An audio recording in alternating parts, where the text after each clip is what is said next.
ابراہیم وی log number 68 اور اس کی 5ویں قسط ہے جو ہم آپ کے سامنے پیش کر رہے ہیں۔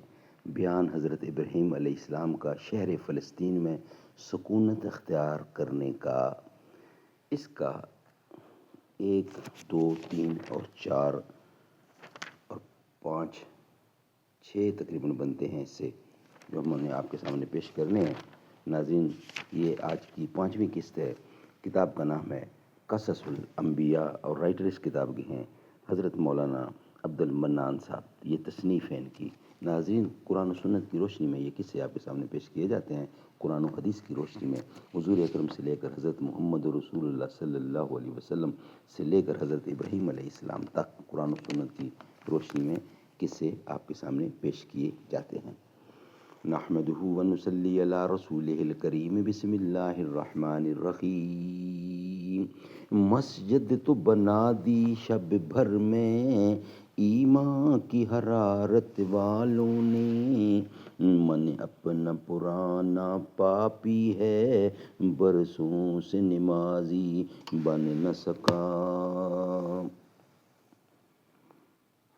جب نمرود اکیلا گھر کی طرف بھاگا، وی لاگ نمبر 68 اور 5ویں قسط۔ جب نمرود اکیلا یعنی جب نمرود مردود اکیلا گھر کی طرف بھاگا اپنی لشکرگاہ سے، تو بالا خانہ میں حرم بابل کے بیٹھ کے یہ تشویش کر رہا تھا کہ ہمارا اتنا بڑا لشکر سارے کا سارا مارا گیا اور ہم میں سے کوئی بھی ایک مچھر کو بھی نہ مار سکا۔ وہ سردار مچھر جو لنگڑا اور ایک آنکھ کا کانا تھا، اس مردود کے زانوں پر جا بیٹھا۔ اسے دیکھ کر اس نے اپنی بیوی سے کہا، اسی طرح کے جانور آ کر ہمارے سارے لشکر کھا گئے۔ اگرچہ یہ جانور نہایت ضعیف اور چھوٹے نظر آتے تھے، مگر ہمارے لشکر کچھ نہ کچھ کر سکے، یعنی کچھ بھی نہ کر سکے۔ اور یہ کہہ کر چاہا کہ اس کو پکڑے۔ اتنے میں وہ مچھر اس پلید کی ناک میں جا گھسا اور دماغ میں جا کر اس کا مغز کھانے لگا۔ وہ مردود اس عذاب میں گرفتار ہوا کہ جس کا چارہ کچھ نہ ہو سکا۔ 40 دن رات اسی طرح پریشانی میں گزرے۔ جب اس کے دوست آشنانوں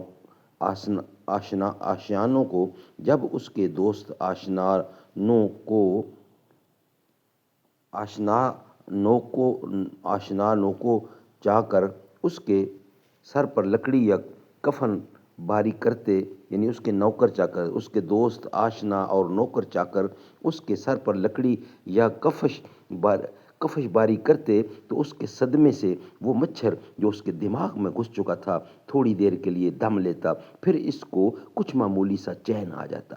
بعد 40 دن رات کے حضرت ابراہیم علیہ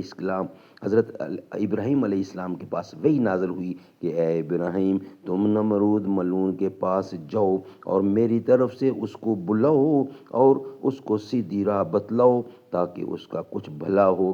تب حضرت ابراہیم علیہ السلام نے خدا کے حکم سے نمرود کے پاس جا کر کہا، اے نمرود، تو کہہ لا الہ الا اللہ ابراہیم رسول اللہ۔ نمرود ملعون نے یہ سن کر کہا کہ وہ اور تو کون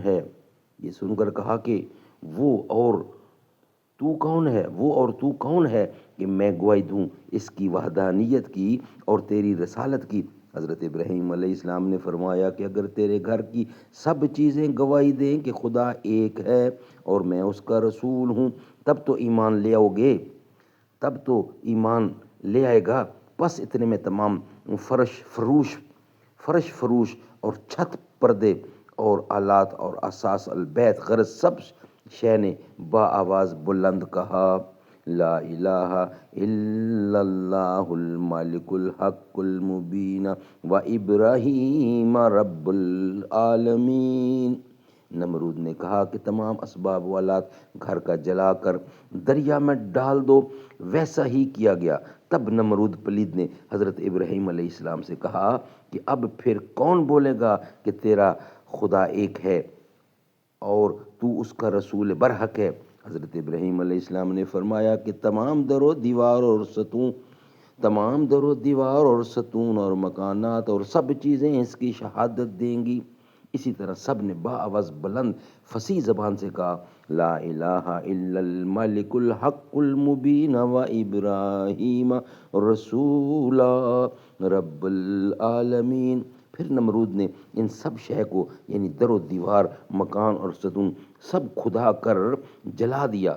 پھر نمرود ملعون نے کہا کہ اے ابراہیم بتاؤ اب کون تمہارے خدا کی گواہی دے گا اور تمہاری رسالت کی گواہی کون دے گا؟ حضرت ابراہیم علیہ السلام نے فرمایا کہ تیرے بدن کی پوشاک گواہی دے گی۔ پھر اسی وقت کپڑے نے گواہی دی، ان کو بھی نمرود ملعون نے اتار کر جلا دیا۔ پھر پلید نابکار نے حضرت ابراہیم علیہ السلام سے کہا بتاؤ اور کون بولے گا؟ پھر اسی وقت جبرائیل علیہ السلام نازل ہوئے اور حضرت خلیل اللہ سے کہنے لگے اے ابراہیم، تمام کافروں نے موت کے وقت خدا کی وحدانیت کا اقرار کیا تھا، مگر یہ مردود کافر ہرگز ایمان نہ لائے گا اور قیامت تک اس پر عذاب شدید ہوگا۔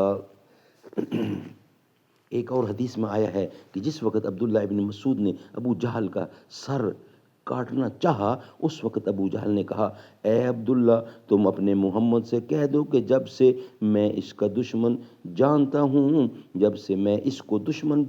ہوں تب ہی سے یہی بولتا ہوں کہ وہ رسول خدا کا نہیں۔ پس قیامت کے دن حشر کے میدان میں حضرت بلال حبشی نماز کے لیے اذان دیں گے اشہد ان لا الہ الا اللہ و اشہد ان محمد رسول اللہ۔ یہ سن کر ابو جہل وہاں بھی بولے گا محمد رسول خدا کا رسول نہیں۔ بس یہ دونوں مردود ابو جہل اور نمرود دنیا میں بڑے کافر تھے اور آخرت میں بھی ہمیشہ عذاب ان پر ہے۔ حضرت جبرائیل علیہ السلام نے آ کر ابراہیم علیہ السلام سے کہا کہ اس ملعون کی اجل آ چکی ہے اور اب کچھ دن بھی باقی نہیں ہیں۔ جس گھڑی وہ مچھر اس کی ناک سے نکل کر چلا گیا وہ مردود ہیں، جہاں تھا مر گیا اور جہنم واصل ہوا اور قیامت تک عذاب میں مبتلا رہے گا۔ اور ایک روایت میں ہے کہ نمرود کے سر پر سونٹا مارنے کے لیے ایک نوکر مقرر تھا۔ جب شور و زور اس کو سونٹا مارتا، یعنی جب شب و روز اس کو سونٹا مارا جاتا تو اس کو کچھ قرار اور آرام ہوتا۔ اسی طرح جب رات سونٹے لگائے جاتے، یعنی جب رات دن سونٹے لگائے جاتے 40 دن گزرتے تو نوکر جو مقرر تھا وہ ناچار ہوا، آخر غصہ ہو کر ایک ہی روز زور سے ایک سونٹا ایسا مارا کہ اس مردود کا سر 2 ٹکڑے ہو گیا اور اس کے سر کا پورا بھیجا نکل پڑا اور اسی حالت میں اس کی جان نکل گئی اور وہ جہنم میں داخل ہوا اور وہ مچھر مغز کھا کر کافی بڑا ہو گیا، وہ سر کے پھٹ جانے سے باہر نکل آیا اور پھر وہ بھی چلا گیا۔ ناظرین، یہ ہمارا ویلاگ کمپلیٹ ہوا ہے، یعنی یہ قصہ ہم آپ کے سامنے رکھ رہے تھے حضرت ابراہیم علیہ السلام کا شہر فلسطین میں سکونت اختیار کرنے کا۔ یہ ہمارا کمپلیٹ ہوا۔ نیکسٹ ویلاگ ہوگا بیان حضرت ابراہیم خلیل اللہ کی مراجعت کا۔